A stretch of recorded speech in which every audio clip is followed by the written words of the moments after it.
সম্প্রতি এসআইআর করতে গিয়ে অনেকের সমস্যা হয় যে আগেকার যে ভোটার লিস্ট ছিল বা ভোটার কার্ড ছিল, সেই ভোটার কার্ডে কিন্তু ডেট অফ বার্থ কিন্তু পার্টিকুলার লেখা থাকে না। সেখানে হয়তো 1/1/2005 বা 1/1/1985 সাল অনুযায়ী এত বছর বয়স, এরকমভাবে আগের কিন্তু ভোটার লিস্টে কিন্তু যে ডেট অফ বার্থ সেটা কিন্তু দেওয়া হতো। বর্তমান সময় তো ভোটার লিস্টের নাম আপনি অ্যাকুরেট পেয়ে যাবেন, যে ডেট অফ বার্থ রয়েছে। তো এই ভোটার যে কার্ড, এই কার্ড নিয়ে আপনি যে এসআইআর ফর্মটি ফিল আপ করবেন, সেখানে আপনি কিভাবে ফর্মটি ফিল আপ করবেন।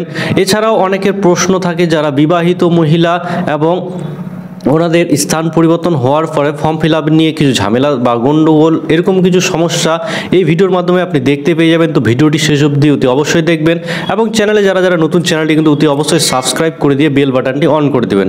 তো চলুন এখানে জেনে নিচ্ছি যে এই যে এসআইআর ফর্মটি, এই এসআইআর ফর্মটি পুরোপুরিভাবে এখনও পর্যন্ত ডিস্ট্রিবিউট করা হয়নি প্রত্যেকটা বাড়িতে বাড়িতে, তবে বিএলও এই কাজটি কিন্তু চালিয়ে যাচ্ছে। সম্প্রতি সমস্ত গ্রামে, সমস্ত বাড়িতে গিয়ে কিন্তু এই ফর্মটি আপনারা পেয়ে যাবেন। এরকম করে প্রত্যেকটা বাড়িতে প্রত্যেকটা ভোটারকে কিন্তু এসআইআর ফর্মটি কিন্তু দেওয়া হচ্ছে।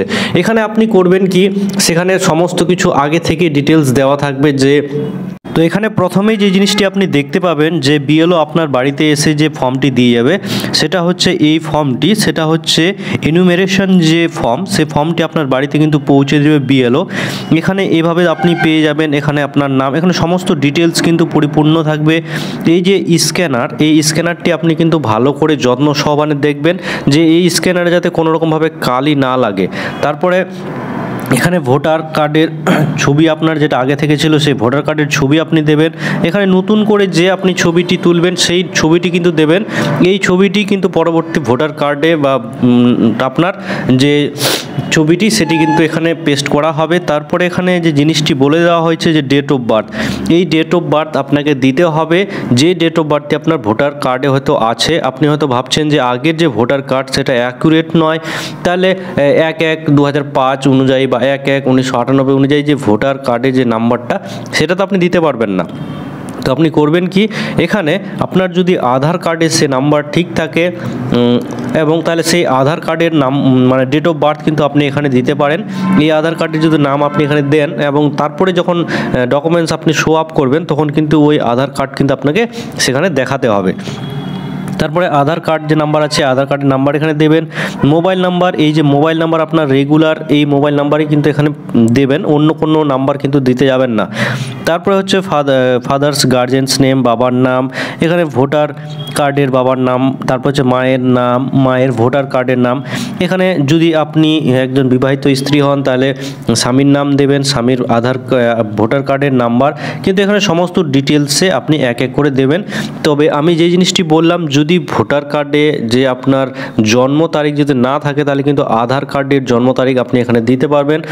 তাহলে সেটি কিন্তু পরবর্তীতে আপনাকে তখন ভেরিফিকেশনের সময় কিন্তু সেটা দেখাতে হবে এবং বলতে হবে পুরো ডিটেলসে। এরপরে রয়েছে এই জিনিসটা যে 2002 সালে যাদের নাম রয়েছে, তারা বাম দিকের জায়গায় ফর্ম ফিল আপ করবে, এবং যাদের 2002 সালে ভোটার লিস্টের নাম নেই এবং ফ্যামিলির কারো আছে, তারা কিন্তু ডান দিকে সেই ফর্মটি ফিল আপ করবে।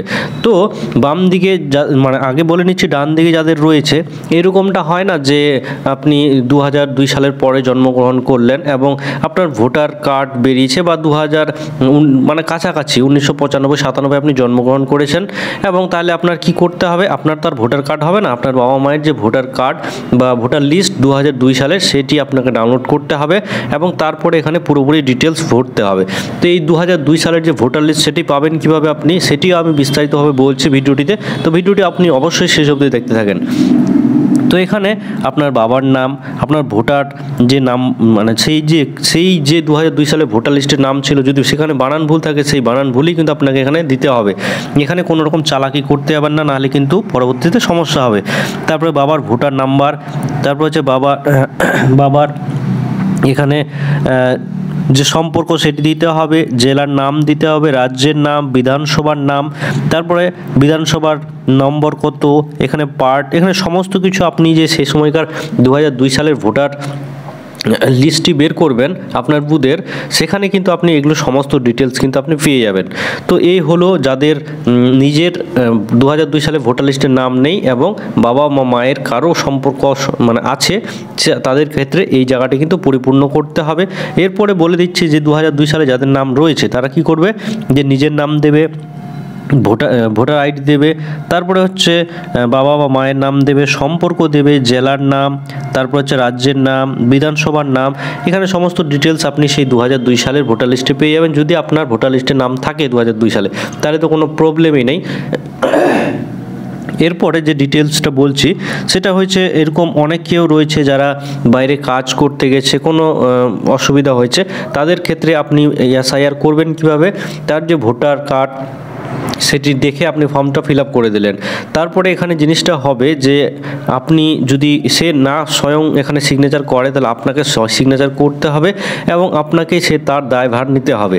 যদি পরবর্তীতে কোনো রকম অসুবিধা হয় তাহলে সেই জন্য কিন্তু আপনি দায়ী থাকবেন এবং আপনাকে ধরা হবে।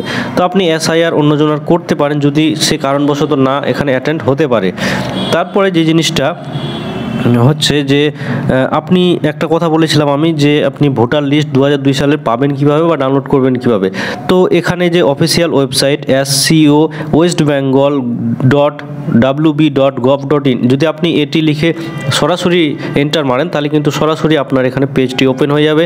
এই পেজে এসে আপনাকে কিন্তু ভোটার লিস্টের বুথটি আপনার খুঁজতে হবে, তারপর কিন্তু ডাউনলোড করে নিতে হবে। সেখানে আপনি দেখতে পেয়ে যাবেন আপনার সিরিয়াল নাম্বার, কত নাম্বারে আপনার নাম আছে, সেই সমস্ত কিছু ডিটেলস কিন্তু এখানে আপনি পেয়ে যাবেন।